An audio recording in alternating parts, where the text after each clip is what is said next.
അപ്പം ഗായ്സ്, ഇന്ന് നമ്മൾ ഉണ്ടാക്കാൻ പോകുന്നത് നല്ല തേങ്ങ അരച്ച മത്തിക്കറിയാണ്. അപ്പം നമുക്ക് വീഡിയോ ഉണ്ടല്ലോ. ഇത് മുളകും മഞ്ഞളും തേങ്ങയും ചേർത്ത് അരച്ചതാണ്. അപ്പോൾ ഇന്ന് നമ്മൾ മത്തിക്കറിക്ക് വേണ്ട സാധനങ്ങളായത് മാങ്ങ, തക്കാളി, ഇഞ്ചി, പച്ചമുളക് ഒരു 3 വേണം. ഇഞ്ചി ഒരു ചെറിയ കഷ്ണം, തക്കാളി 1, മാങ്ങ ഒരു പുളിനനുസരിച്ചിട്ടിടുക.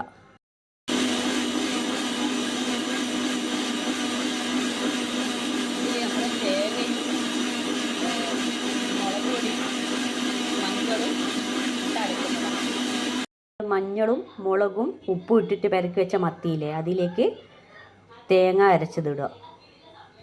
തേങ്ങ അരപ്പിട്ടതിന് ശേഷം അതിലേക്ക് മാങ്ങയും തക്കാളിയും പച്ചമുളകും ഇഞ്ചിയും എല്ലാം ഇതിൻ്റെ അകത്തിട്ട് നല്ലോണം ഇളക്കുക. ആദ്യം നമുക്ക് പച്ചമുളക് ഇടാം,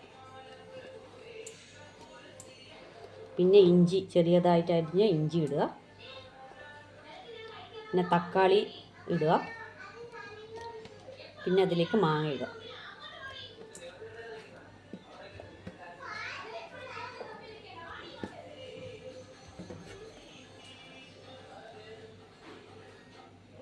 നമ്മൾ കുറച്ച് മുളക് മാത്രമേ ചേർക്കുന്നുള്ളൂ. ഇവിടെ മക്കളുള്ളത് കൊണ്ട് മക്കൾക്ക് അധികം എരിവ് വേണ്ട, അതുകൊണ്ട് കുറച്ച് മുളക് മാത്രമേ ചേർത്തിട്ടുള്ളൂ. പിന്നെ അതുമാത്രമല്ല, മുളക് കുറച്ച് നല്ല എരിവുള്ള മുളക് തന്നെയാണ്, അതുകൊണ്ട് അധികം ഇട്ടിട്ടില്ല. വെള്ളം ചേർക്കാം, എന്നിട്ട് നല്ലോണം ഇളക്കുക.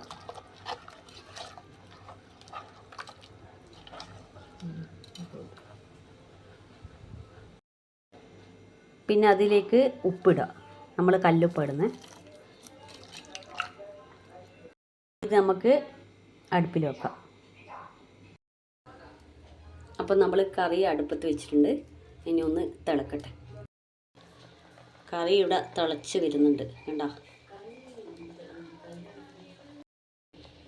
ഇതൊന്ന് നല്ലോണം ഇളക്കുക.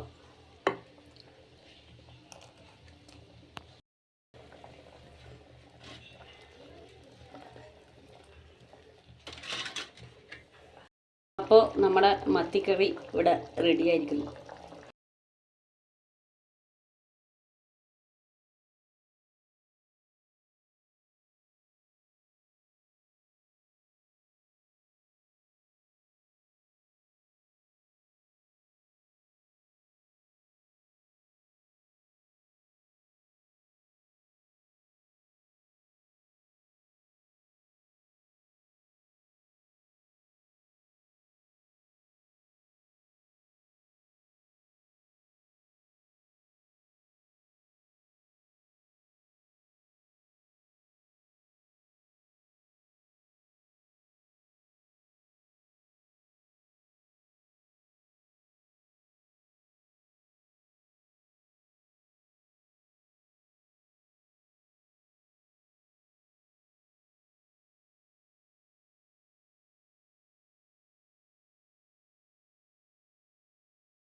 ഇത് നമ്മൾ നേരത്തെ കറി വെക്കാൻ കുറച്ച് മത്തി എടുത്തില്ലേ, അതിൽ നിന്ന് കുറച്ചെടുത്ത് മാറ്റി വെച്ചതാണ്.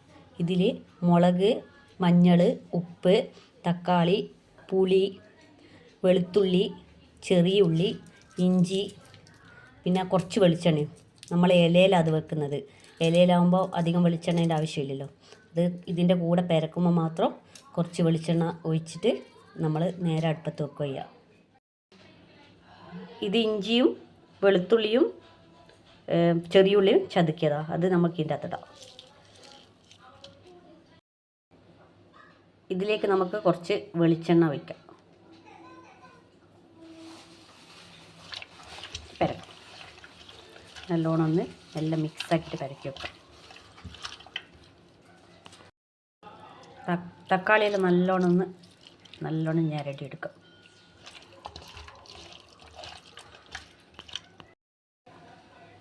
ഇനി ഇത് നമുക്ക് ഓരോന്നായിട്ട് ഈ ഇലേൻ്റെ അകത്തേക്ക് വെക്കാം.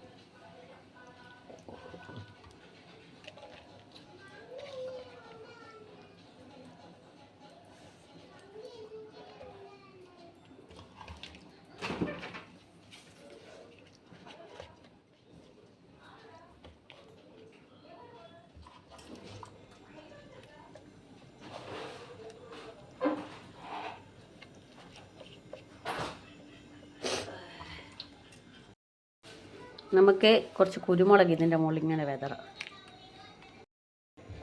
കുരുമുളക് വിതറിയിട്ട് ഇങ്ങനെയുള്ളത്. ഇനി നമുക്കിത് അടുപ്പിൽ വെക്കാം. ഇതിൻ്റെ മുകളിലേക്ക് നമുക്ക് വേറൊരു ഇലയും കൂടി വെച്ച് മൂടാം. ഇപ്പോൾ ഇതാ ഇങ്ങനെയുള്ളത്.